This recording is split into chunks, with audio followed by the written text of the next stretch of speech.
Hello दोस्तों, एक बार पुनः आपका आपके अपने चैनल पर स्वागत, अभिनंदन, आभार है। मैं शब्बो खान आज आपके सामने में चंद्रगुप्त नाटक जो इसका एक भाग में करा चुकी हूँ, इसका द्वितीय भाग लेकर आई हूँ। आशा है मुझे आप इसे ध्यान से पढ़ेंगे और अपने आगामी एग्ज़ाम में इससे संबंधित अगर कोई प्रश्न पूछा जाता है तो उसे आप करने योग्य हो जाएंगे। चलते हैं अपने कंटेंट की तरफ। हमने नेपथ्य से हटो मार्ग छोड़ दो, यहाँ तक कंप्लीट हमने पहले भाग में इसका कर लिया था। आज से आगे का देखेंगे। राक्षस, कोई राजकुल की सवारी है तो चलूं, जाता है। राक्षसियों के साथ शिविका पर राजकुमारी कल्याणी का प्रवेश होता है। कल्याणी, शिविका से उतरती हुई लीला से शिविका उद्यान के बाहर ले जाने के लिए कहो और रक्षी लोग वहीं ठहरे। शिविका लेकर रक्षक जाते हैं। कल्याणी देख कर कहती है, आज सरस्वती मंदिर में कोई समाज है क्या? जा तो नीला देखा। नीला जाती है और लीला, राजकुमारी चलिए श्वेत शिला पर बैठिए, यहाँ अशोक की छाया बड़ी मनोहर है। अभी तीसरे पहर का सूर्य कोमल होने पर भी स्मरणीय नहीं। कल्याणी, चल। दोनों जाकर बैठती हैं। नीला आती है। नीला, राजकुमारी, आज तक्षशिला से लौटे हुए स्नातक लोग सरस्वती दर्शन के लिए आए हैं। कल्याणी, क्या सब लौट आए हैं? नीला, हाँ तो यह तो ना जान सकी। कल्याणी, अच्छा तू भी बैठ, देख कैसी सुंदर माधवी लता फैल रही है। महाराज के उद्यान में भी लताएं ऐसी हरी भरी नहीं जैसे राज आतंक से वे भी डरी हुई हों। सच नीला, मैं देखती हूँ कि महाराज से कोई स्नेह नहीं करता, डरते भले ही हों। नीला कहती है, सखी, मुझ पर उनका कन्या सा ही स्नेह है, परंतु मुझे डर लगता है। कल्याणी, मुझे इसका बड़ा दुख है। देखती हूँ कि समस्त प्रजा उनसे त्रस्त और भयभीत रहती है। प्रचंड शासन करने के कारण उनका बड़ा दुर्नाम है। नीला कहती है, परंतु इसका उपाय क्या है? देख लीला, वे दो कौन इधर आ रहे हैं, चल हम लोग छिप जाएं। सब कुंज में चली जाती हैं। दो ब्रह्मचारियों का प्रवेश होता है। पहला ब्रह्मचारी कहता है, धर्मपालित मगध को उन्माद हो गया है। वह जनसाधारण के अधिकार अत्याचारियों के हाथ में देकर विलासिता का स्वप्न देख रहा है। तुम तो गए नहीं, मैं अभी उत्तरापथ से आ रहा हूँ। गणतंत्रों में सब प्रजा वन्य विरुद्ध के समान स्वच्छंद फल फूल रही है। इधर उन्मत्त मगध साम्राज्य की कल्पना में निमग्न है। दूसरा ब्रह्मचारी कहता है, स्नातक, तुम ठीक कह रहे हो। महापद्य का जारज पुत्र नंद केवल शस्त्र बल और कूटनीति के द्वारा सदाचारों के सिर पर तांडव नृत्य कर रहा है। वह सिद्धांत विहीन निरशंस, कभी बौद्धों का पक्षपाती, कभी वैदिकों का अनुयायी बनकर दोनों में भेद नीति चलाकर बल संचय करता रहता है। मूर्ख जनता धर्म की ओट में नचाई जा रही है। परंतु तुम देश विदेश देखकर आए हो। आज मेरे घर पर तुम्हारा निमंत्रण है। वहाँ सबको तुम्हारी यात्रा का विवरण सुनने का अवसर मिलेगा। पहला, चलो। दोनों जाते हैं। कल्याणी बाहर आती है। कल्याणी कहती है, सुनकर हृदय की गति रुकने लगती है। इतना कदर्थित राजपद जिसे साधारण नागरिक भी घृणा की दृष्टि से देखता है, कितने मूल्य का है लीला।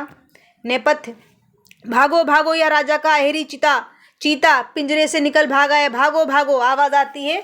भागो भागो भागो भागो की आवाज आती है। तीनों डरती हुई कुंज में छिपने लगती हैं। चीता आता है। दूर से तीर आकर उसका सिर भेद कर निकल जाता है। धनुष लिए हुए चंद्रगुप्त का प्रवेश होता है। चंद्रगुप्त, कौन यहाँ है? किधर से स्त्रियों का क्रंदन सुनाई पड़ा था देखकर? अरे, यहाँ तो 3 सुकुमारियां हैं। भद्रे, पशु ने कुछ चोट तो नहीं पहुंचाई? लीला, साधु वीर, राजकुमारी की प्राण रक्षा के लिए तुम्हें अवश्य पुरस्कार मिलेगा। चंद्रगुप्त, कौन राजकुमारी कल्याणी देवी? लीला, हाँ, यही ना है। भय से मुख विवर्ण हो गया। चंद्रगुप्त, राजकुमारी मौर्य सेनापति का पुत्र। चंद्रगुप्त प्रणाम करता है। कल्याणी स्वस्थ होकर सलज्ज, नमस्कार। चंद्रगुप्त, मैं कृतज्ञ हुई, तुम भी स्नातक होकर लौटे हो। चंद्रगुप्त, हाँ देवी, तक्षशिला में 5 वर्ष रहने के कारण यहाँ के लोगों को पहचानने में विलंब होता है। जिन्हें किशोर छोड़कर गया था, अब वे तरुण दिखाई पड़ते हैं। मैं अपने कई बाल सहचरों को भी पहचान न सका। कल्याणी, परंतु मुझे आशा थी कि तुम मुझे न भूल जाओगे। चंद्रगुप्त कहता है, देवी, यह अनुचर सेवा के उपयुक्त अवसर पर ही पहुँचा। चलिए शिविका तक पहुँचा दूँ। मगध में नंद की राजसभा, राक्षस और सभापदों के साथ नंद। नंद, हाँ। तब राक्षस दूत लौट आए और उन्होंने कहा कि पंचनंद नरेश को यह संबंध स्वीकार नहीं। नंद जो थे, नंद इन्होंने एक संदेशा भेजा था विवाह के लिए पोरस के साथ, लेकिन पोरस ने क्या करा, उसे मना कर दिया। नंद, क्यों मना किया उन्होंने विवाह के लिए? राक्षस, प्राच्य देश के बौद्ध और शूद्र राजा की कन्या से वे परिणय नहीं कर सकते। नंद, इतना गर्व? राक्षस, यह उसका गर्व नहीं, यह धर्म का दंभ है, व्यंग है। मैं इसका फल दूंगा। मगध जैसे शक्तिशाली राष्ट्र का अपमान करके कोई यूं ही नहीं बच जाएगा। ब्राह्मणों का यह ... प्रतिहारी का प्रवेश होता है। प्रतिहार, जय हो देव, मगध से शिक्षा लिए गए हुए तक्षशिला के स्नातक आए हैं। नंद, लिवा लाओ। दौबारिक का प्रस्थान, चंद्रगुप्त के साथ कई स्नातकों का प्रवेश होता है। स्नातक, राजा धीराज की जय हो। नंद, स्वागत। अमात्य वरुचि अभी नहीं आए, देखो तो। प्रतिहार का प्रस्थान और वरुचि के साथ प्रवेश होता है। वरुचि, जय हो देव, मैं स्वयं आ रहा था। नंद बोलता है, तक्षशिला से लौटे हुए स्नातकों की परीक्षा ली जाए। वरुचि कहता है, राजा धीराज, जिस गुरुकुल में मैं स्वयं परीक्षा देकर स्नातक हुआ हूँ, उसके प्रमाण की भी पुनः परीक्षा अपने गुरुजनों के प्रति अपमान करना है। बहुत महत्वपूर्ण पंक्ति, इसको ध्यान रखें आप। यह किसके द्वारा बोली गई है? वरुचि के द्वारा, कि जिस गुरुकुल से मैं स्वयं परीक्षा देकर स्नातक हुआ है, उसके प्रमाण की भी पुनः परीक्षा अपने गुरुजनों के प्रति अपमान करना साबित होगा। नंद कहता है, किंतु राजकोष का रुपया व्यर्थ ही स्नातकों को भेजने में लगता है या इसका सदुपयोग होता है, इसका निर्णय कैसे हो? राक्षस कहता है, केवल सदकर्म की शिक्षा ही मनुष्य के लिए पर्याप्त है और वह तो मगध में ही मिल सकती है। चाणक्य का प्रवेश होता है। त्रस्त दौबारिक पीछे पीछे आता है। चाणक्य, परंतु बौद्ध धर्म की शिक्षा मानव व्यवहार के लिए पूर्ण नहीं हो सकती, भले ही वह संघ विहार में रहने वालों के लिए उपयुक्त हो, कहता है। ऐसे इन दोनों के बीच में बात चलती रहती है। उसके बाद क्या होता है, नंद जो है चाणक्य के शिला पकड़कर अपने द्वारपालों से उसके बाल पकड़वाकर उसे बाहर भिजवा देता है या धक्के मरवा देता है। ठीक है, यही सारा यहाँ पर जो जितना भी वर्णन है, ये सब वर्णन है।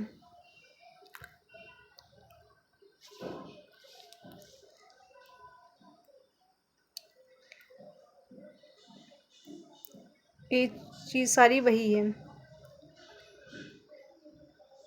नंद नहीं विद्रोही ब्राह्मण की संतान नहीं करने से।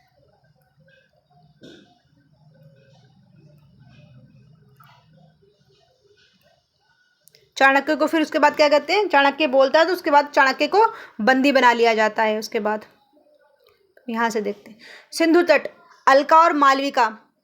मालविका, राजकुमारी, मैं देख आई, उद्भांड में सिंधु पर सेतु बन रहा है। युवराज स्वयं उसका निरीक्षण करते हैं और मैंने उक्त सेतु का एक मानचित्र भी प्रस्तुत किया था। यह कुछ अधूरा सा रह गया है, पर इसके देखने से कुछ आभास मिल जाएगा। अलका कहती है, सखी, बड़ा दुख होता है जब मैं यह स्मरण करती हूँ कि स्वयं महाराज का इसमें हाथ है। देखूं तेरा मानचित्र? मालविका मानचित्र देती है। अलका उसे देखती है। एक यवन सैनिक का प्रवेश होता है। वह मानचित्र अलका से लेना चाहता है। अलका, दूर हो दुर्विनीत दस्यु। मानचित्र अपने कंचुक में छिपा लेती है। यवन, यह गुप्तचर है, मैं इसे पहचानता हूँ, परंतु सुंदरी, तुम कौन हो जो इसकी सहायता कर रही हो? अच्छा हो कि मुझे मानचित्र मिल जाए और मैं इसे सप्रमाण बंदी बनाकर महाराज के सामने ले जाऊं। जो यवन था, ये इसको पता नहीं था कि अलका जो है राजकुमारी है। अलका, यह असंभव है। पहले तुम्हें बताना होगा कि तुम यहाँ किस अधिकार से यह अत्याचार किया चाहते हो। यवन, मैं देवपुत्र विजेता अलेक्जेंद्र का नियुक्त अनुचर हूँ और तक्षशिला की मित्रता का साक्षी हूँ। यह अधिकार मुझे गांधार नरेश ने दिया है। यवन कहता है। अलका, आह यवन, गांधार नरेश ने तुम्हें अधिकार कभी नहीं दिया होगा कि तुम आर्य ललनाओं के साथ घृष्टता का व्यवहार करो। यवन, करना ही पड़ेगा, मुझे मानचित्र लेना ही होगा। अलका, कदापि नहीं। उसके बाद क्या होता है, ये मानचित्र जबरदस्ती खींचता है, लेने की कोशिश करता है। उसके बाद यहाँ सिंहरण का प्रवेश हो जाता है। सिंहरण चौकर, है कौन राजकुमारी और यह यवन? अलका, महावीर स्त्री की मर्यादा को न समझने वाले इस यवन को तुम समझा दो कि यहाँ से चला जाए। सिंहरण, यवन, क्या तुम्हारे देश की सभ्यता तुम्हें स्त्रियों का सम्मान करना नहीं सिखाती? क्या सचमुच तुम बर्बर हो? ये बहुत महत्वपूर्ण है, ध्यान रखें इसको आप। सिंहरण कहता है कि यवन से, क्या तुम्हारे देश की सभ्यता तुम्हें स्त्रियों का सम्मान करना नहीं सिखाती? क्या तुम सचमुच में बर्बर हो? बहुत इंपॉर्टेंट कथन है, ध्यान रखें इस कथन को। यवन, मेरी उस सभ्यता ही ने मुझे रोक लिया है, नहीं तो मेरा यह कर्तव्य था कि मैं उस मानचित्र को किसी भी पुरुष के हाथ में होने से उसे जैसे बनता ले ही लेता।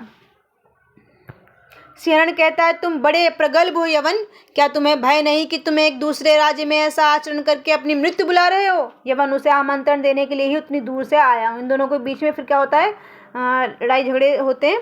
उसके बाद वो भाग जाता है, यवन जो है यहाँ से चला जाता है, और जो सिंहरण है वो थोड़ा सा घायल हो जाता है। अलका जो है फिर उसको सिंहरण को और सिंहरण को जो है ना भेज देती है मालविका के साथ। ठीक है, अलका सिंहरण को मालविका के साथ भेज देती है।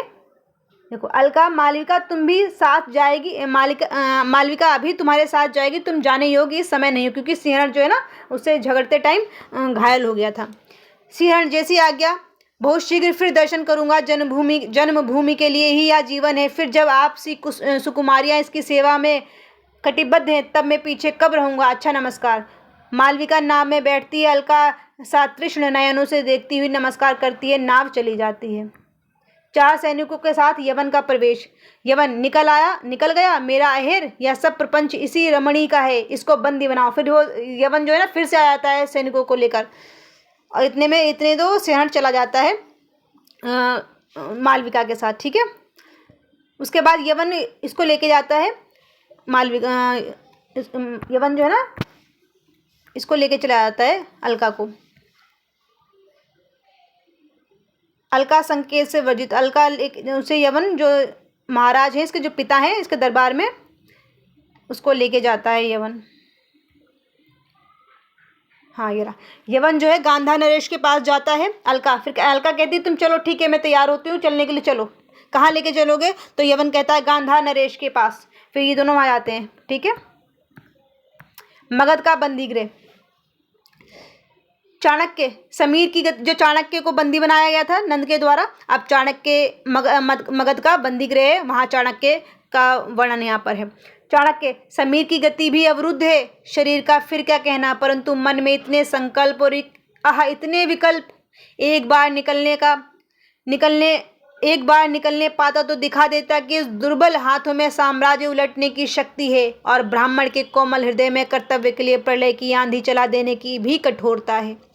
जकड़ी हुई लोह श्रृंखलें, एक बार तू फूलों की माला बन जा और मैं मदोन्मत्त विलासी के समान तेरी सुंदरता को भंग कर दूं। क्या रोने लगूं? इस निष्ठुर यंत्रणा की कठोरता से बिलबिला कर दया की भिक्षा मांगू कि मुझे भोजन के लिए एक मुट्ठी चने जो देते हो न दो, एक बार स्वतंत्र कर दो। नहीं चाणक्य, ऐसा न करना। नहीं तो तू भी साधारण सी ठोकर खाकर चूर चूर हो जाने वाली एक बामी हो जाएगा। तब मैं आज से प्रण करता हूँ कि दया किसी से ना मांगूंगा, और अधिकार तथा अवसर मिलने पर किसी पर ना करूँगा। ऊपर देखकर, क्या कभी नहीं? हाँ, कभी किसी पर नहीं। मैं प्रलय के समान अबाध गति और कर्तव्य में इंद्र के वज्र के समान भयानक बनूंगा। किवाड़ खुलता है, वह रुचि और राक्षस का यहाँ पर प्रवेश होता है चाणक्य के पास। राक्षस कहता है, स्नातक अच्छे तो हो? चाणक्य से कहता है राक्षस, स्नातक अच्छे तो हो? चाणक्य, बुरे कब थे बौद्ध अमात्य? राक्षस, आज हम लोग एक काम से आए हैं, आशा है कि तुम अपनी हठवादिता से मेरा और अपना दोनों का अपकार न करोगे। वह रुचि, हाँ चाणक्य, अमात्य का कहना मान लो। चाणक्य, विक्षोभ जीवी ब्राह्मण, क्या बौद्धों का संग करते करते तुम्हें अपनी गरिमा का संपूर्ण विस्मरण हो गया है? चाटुकारों के समान हाँ में हाँ मिलाकर जीवन की कठिनाइयों से बचकर मुझे भी कुत्ते का पाठ पढ़ाना चाहते हो? भूलो मत, यदि राक्षस देवता हो जाए तो उसका विरोध करने के लिए मुझे ब्राह्मण से दैत्य बनना पड़ेगा। वरुचि, ब्राह्मण हो भाई, त्याग और क्षमा के प्रमाण, तपोनिधि ब्राह्मण हो, इतना तो समझो। चाणक्य कहता है, त्याग और क्षमा, तप और विद्या। चाणक्य कहता है कि त्याग और क्षमा, तप और विद्या, तेज और सम्मान के लिए, लोहे और सोने के सामने सिर झुकाने के लिए हम लोग ब्राह्मण नहीं बने हैं। हमारी दी हुई विभूति से हम ही को अपमानित किया जाए, ऐसा नहीं हो सकता। कात्यायन, अब केवल पाणिनि से काम न चलेगा, अर्थशास्त्र और दंड नीति की आवश्यकता है।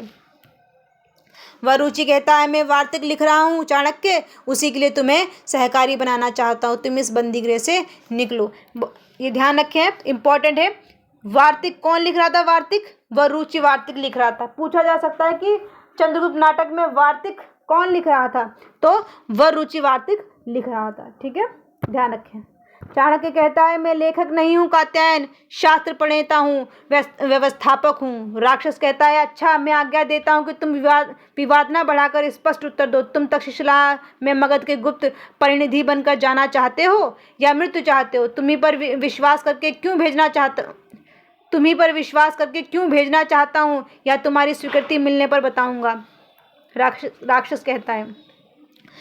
चाणक्य कहता है, जाना तो चाहता हूँ तक्षशिला, पर तुम्हारी सेवा के लिए नहीं, और सुनो, पर्वतेश्वर का नाश करने के लिए तो कदापि नहीं। राक्षस, यथेष्ट है, अधिक कहने की आवश्यकता नहीं। वरुचि, विष्णुगुप्त, मेरा वार्तिक अधूरा रह जाएगा, मान जाओ। तुमको पाणिनि के कुछ प्रयोगों का पता भी लगाना होगा जो उस शालातुरीय व्याकरण ने लिखे हैं। फिर से एक बार तक्षशिला जाने पर ही उनका ... चाणक्य कहता है, मेरे पास पाणिनि में सिर खपाने का समय नहीं। भाषा ठीक करने से पहले मैं मनुष्यों को ठीक करना चाहता हूँ। बहुत इंपॉर्टेंट कथन है। किसका है ये? चाणक्य का। ठीक है, चाणक्य का कथन है कि भाषा ठीक करने से पहले मैं मनुष्यों को ठीक करना चाहता हूँ। ठीक है, बहुत इंपॉर्टेंट है ये, ध्यान रखें इसको। वरुचि, जिसने शिव मोघ नाम तद्वित्वे सूत्र लिखा है, वह केवल व्याकरण ही नहीं, दार्शनिक भी था। उसकी अवहेलना? वरुचि कहता है।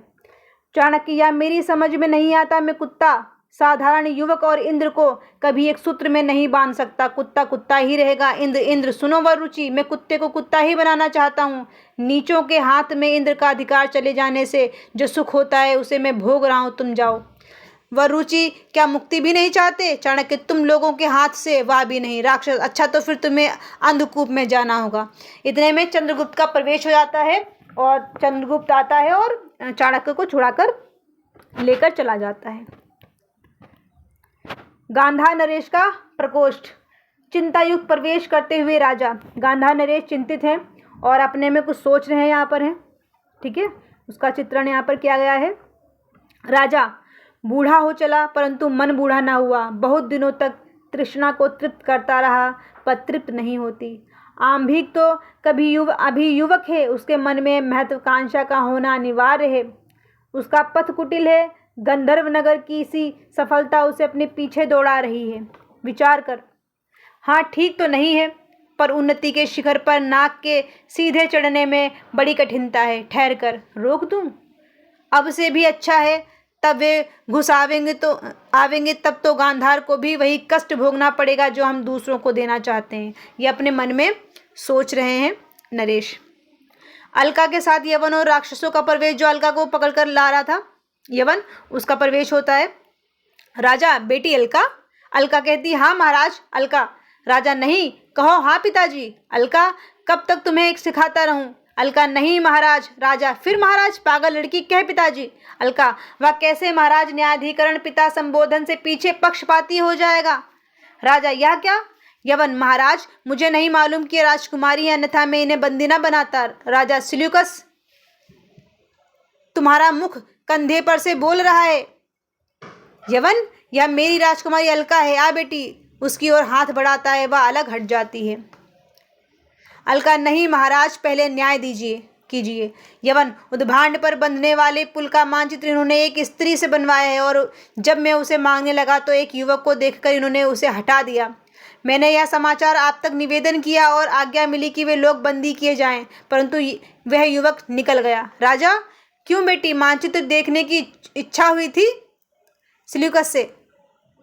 तो क्या चिंता है? जाने दो, मानचित्र तुम्हारा पुल बनना रोक नहीं सकता। अलका, नहीं महाराज, मानचित्र एक विशेष कार्य से बनवाया गया है। वह गांधार की लगी हुई कालिख छुड़ाने के लिए।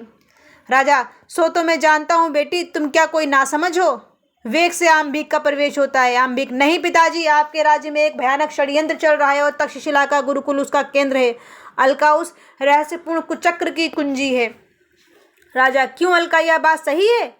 अलका, सत्य है महाराज। जिस उन्नति की आशा में आम्भिक ने यह नीच कर्म किया है, उसका पहला फल यह है कि आज मैं बंदिनी हूँ। संभव है कल आप होंगे और परसों गांधार की जनता बेगार करेगी। उनका मुखिया होगा आपका वंश उज्ज्वलकारी आम्भिक। यवन, संधि के अनुसार देवपुत्र का साम्राज्य और गांधार मित्र राज्य हैं। व्यर्थ की बात है ये। आम्भिक, सिल्यूकस, तुम विश्राम करो, हम इसको समझाकर तुमसे मिलते हैं। यवन का प्रस्थान रक्षकों का दूसरी ओर जाना। राजा, परंतु आम्भिक राजकुमारी बंदिनी बनाई जाए, वह भी मेरे ही सामने। उसके लिए एक यवन दंड की व्यवस्था करे, यही तो तुम्हारे उद्योगों का फल है। अलका, महाराज, मुझे दंड दीजिए, कारागार में भेजिए, नहीं तो मैं मुक्त होने पर भी यही करूंगी। कुलपुत्रों के रक्त से आर्यवर्त की भूमि सिंचेगी, दानवी बनकर जननी जन्मभूमि अपनी संतान को खाएगी। महाराज, आर्यवर्त के सब बच्चे आम्भिक जैसे नहीं होंगे। वे इनकी मान प्रतिष्ठा और रक्षा के लिए तिल तिल कट जाएंगे। स्मरण है, यवनों की विजय वाहिनी के आमंत्रण को प्रत्यावर्तन बनाने वाले यही भारत संतान होंगे। तब बचे हुए छतांग वीर गांधार भारत के द्वार रक्षक को विश्वासघाती के नाम से पुकारेंगे और उसमें नाम लिया जाएगा मेरा पिता, मेरे पिता का। आह, उसे सुनने के लिए मुझे जीवित न छोड़िए, दंड दीजिए, मुझे मृत्यु दंड दीजिए। आम्भिक कहता है, इसे उन सबों ने खूब बहकाया है। राजनीति के खेल यह क्या जाने। पिताजी, पर्वतेश्वर, उदंड पर्वतेश्वर ने जो मेरा अपमान किया है उसका प्रतिशोध जरूर होगा। ये आम्भिक जो है, वो जो उसने मना कर दिया था अलका से शादी करने के लिए, उसका बदला लेना चाह रहा है आम्भिक। इसलिए उसका पर्वतेश्वर का साथ नहीं दे रहा है। सिकंदर जब उस पर आक्रमण कर रहा है तो ये आम्भिक जो है वो खुद उसका साथ न देकर उसे खुद कह रहा है कि हाँ तुम साथ दो, हम तुम्हें रास्ता देंगे जाने के लिए। राजा, हाँ बेटी, उसने स्पष्ट कह दिया है कि कायर आम्भिक से मैं अपने लोक विश्रुत कुल की कुमारी का ब्याह न करूँगा। और भी उसने वितस्ता के इस पार अपनी एक चौकी बनवा दी है जो प्राचीन संधियों के विरुद्ध है। अलका, तब महाराज, उस प्रतिष्ठा की रक्षा के लिए जो लड़कर मर नहीं गया वह कायर नहीं तो और क्या। आम्भिक, चुप रहो अलका।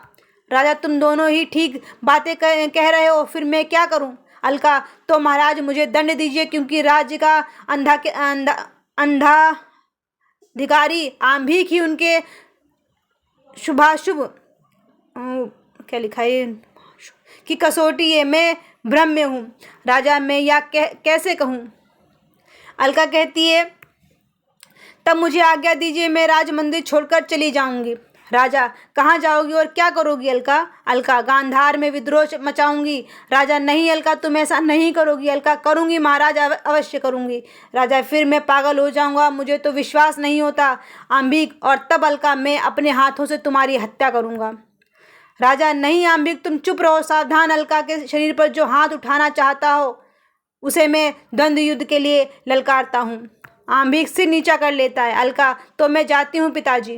राजा, अन्य मनस्क भाव से सोचता हुआ, जाओ। अलका चली जाती है। राजा, आम्भिक पिताजी। राजा, लौट जाओ। आम्भिक, इस अवस्था में तो लौट आता, परंतु मैं यवन सैनिक छाती पर खड़े हैं, पुल बन चुका है, नहीं तो पहले गांधार का ही नाश होगा। राजा, निश्वास लेकर, जो होना हो सो हो, पर एक बात आम्भिक, आज से मुझे कुछ न कहना, जो उचित समझो करो। मैं अलका को खोजने जाता हूँ, गांधार जाने और तुम जानो। वेग से प्रस्थान कर चले जाते हैं। पर्वतेश्वर की राजसभा का दृश्य यहाँ पर है और उसका ही वर्णन है। पर्वतेश्वर, आर्य चाणक्य, आपकी बातें ठीक ठीक नहीं समझ आती। चाणक्य, कैसे आवेंगी, मेरे पास केवल बात ही है ना, अभी कुछ कर दिखाने में असमर्थ हूँ। पर्वतेश्वर, परंतु इस समय मुझ में यवनों से युद्ध करना है, मैं अपना एक भी सैनिक मगध नहीं भेज सकता। चाणक्य, निरुपाय हूँ, लौट जाऊंगा, नहीं तो मगध की लक्षाधिक सेना आगामी यवन युद्ध में पौरव पर्वतेश्वर के पताके के नीचे युद्ध करती वही मगध जिसने सहायता मांगने पर पंचनद का तिरस्कार किया था। पर्वतेश्वर, हाँ तो इस मगध विद्रोह का केंद्र कौन होगा? नंद के विरुद्ध कौन खड़ा होता है? चाणक्य, मौर्य सेनानी का पुत्र चंद्रगुप्त, जो मेरे साथ यहाँ आया है। पर्वतेश्वर, पिपली कानन के मौर्य भी तो वैसे ही वृषल हैं, उनको राज सिंहासन दिया जाएगा। चाणक्य, आर्य क्रियाओं का लोप हो जाने से इन लोगों को वृषतल्व मिला। वस्तुतः ये क्षत्रिय हैं। बौद्धों के प्रभाव में आने से इनके स्रोत संस्कार छूट गए हैं अवश्य, परंतु इनके क्षत्रिय होने में कोई संदेह नहीं। और महाराज धर्म के नियामक ब्राह्मण हैं, मुझे पात्र देखकर उसका संस्कार करने का अधिकार है। ब्राह्मणत्व एक सार्वभौम शाश्वत बुद्धि वैभव है। वह अपनी रक्षा के लिए, पुष्टि के लिए और सेवा के लिए इतर वर्णों का संगठन कर लेगा। राजन्य संस्कृति से पूर्ण मनुष्य को मूर्धा विभक्त बनाने में दोष ही क्या? पर्वतेश्वर हंसकर कहता है, यह आपका सुविचार नहीं है ब्राह्मण। चाणक्य, वशिष्ठ का ब्राह्मणत्व जब पीड़ित हुआ था तब पल्लव, दरद, काम्बोज आदि क्षत्रिय बने थे। राजन, यह कोई नई बात नहीं है। पर्वतेश्वर कहता है, वह समर्थ ऋषियों की बात है। चाणक्य, भविष्य इसका विचार करता है कि ऋषि किन्हें कहते हैं। क्षत्रियाभिमानी पौरव, तुम इसके निर्णायक नहीं हो सकते। पर्वतेश्वर कहता है, शूद्र शासित राष्ट्र में रहने वाले ब्राह्मण के मुख से यह बात शोभा नहीं देती। चाणक्य कहता है, तभी तो ब्राह्मण मगध को क्षत्रिय शासन में ले जाना चाहता है। पौरव, जिसके लिए कहा गया है कि क्षत्रिय के शस्त्र धारण करन पर आर्तवाणी नहीं सुनाई पड़नी चाहिए, मौर्य चंद्रगुप्त वैसा ही क्षत्रिय प्रमाणित होगा। पर्वतेश्वर कहता है, कल्पना है ये सारी, कोरी कल्पना है ये सब। चाणक्य कहता है, प्रत्यक्ष होगी। और स्मरण रखना, आसन्न यवन युद्ध में शौर्य गर्व से तुम पराभूत हो गए। यवनों के द्वारा समग्र आर्यावर्त पदाकांत होगा, उस समय तुम मुझे स्मरण करोगे। पर्वतेश्वर कहता है, केवल अभिशाप अस्त्र लेकर ही तो ब्राह्मण लड़ते हैं। मैं इससे नहीं डरता, परंतु डराने वाले ब्राह्मण, तुम मेरी सीमा के बाहर हो जाओ। चाणक्य ऊपर देखकर, रे पद दलित ब्राह्मणत्व, देख शूद्र ने निगड बद्ध किया, क्षत्रिय निर्वासित करता है। तब जल एक बार अपनी ज्वाला से जल, उसकी चिंगारी से तेरे पोषक वैश्य सेवक शूद्र और रक्षक क्षत्रिय उत्पन्न हो। जाता हूँ पौरव, प्रस्थान कर लेता है। फिर वो कानन पथ में अलका, चली जा रही हूँ, अनंत पथ है, कहीं पांथशाला नहीं और ना पहुँचने का निर्दिष्ट स्थान। शैल पर से गिरा दी गई स्रोत, शिवनी के सादृश्य विराम, भ्रमण, ठोकरे और तिरस्कार। कानन में कहाँ चली जा रही हूँ, सामने देखकर, अरे यवन, शिकारी के वेश में सिल्यूकस का प्रवेश होता है। सिल्यूकस, तुम कहाँ? सुंदरी राजकुमारी। अलका, मेरा देश है, मेरे पहाड़ हैं, मेरी नदियां हैं और मेरे जंगल हैं। इस भूमि के एक एक परमाणु मेरे हैं और मेरे शरीर के एक एक क्षुद्र अंश उन्हीं परमाणुओं के बने हैं। इम्पॉर्टेंट है ये कथन अलका का कि मेरा देश है, मेरे पहाड़ हैं, मेरी नदियां हैं और मेरे जंगल हैं। इस भूमि के एक एक परमाणु मेरे हैं और मेरे शरीर के एक एक क्षुद्र अंश उन्हीं परमाणुओं के बने हैं। फिर मैं और कहाँ जाऊंगी यवन? इम्पॉर्टेंट कथन है अलका का। सिल्यूकस, यहाँ तो तुम अकेली हो सुंदरी। अलका, सो तो ठीक है। दूसरी ओर देखकर सहसा, परंतु देखो वह सिंह आ रहा है। सिल्यूकस उधर देखता है। अलका दूसरी ओर निकल जाती है। सिल्यूकस निकल गई, दूसरी ओर जाता है। चाणक्य और चंद्रगुप्त का प्रवेश। चाणक्य, बस तुम बहुत थक गए होंगे। चंद्रगुप्त, आर्य नमो ने अपने बंधन ढीले कर दिए हैं, शरीर अवसन्न हो रहा है, प्यास भी लगी है। चाणक्य, और कुछ दूर न चल सकोगे? चंद्रगुप्त, जैसी आज्ञा हो।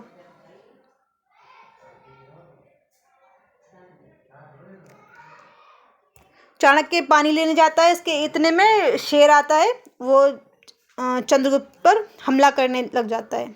फिर सिल्यूकस जो है ना, उसकी रक्षा करता है चंद्रगुप्त की शेर से।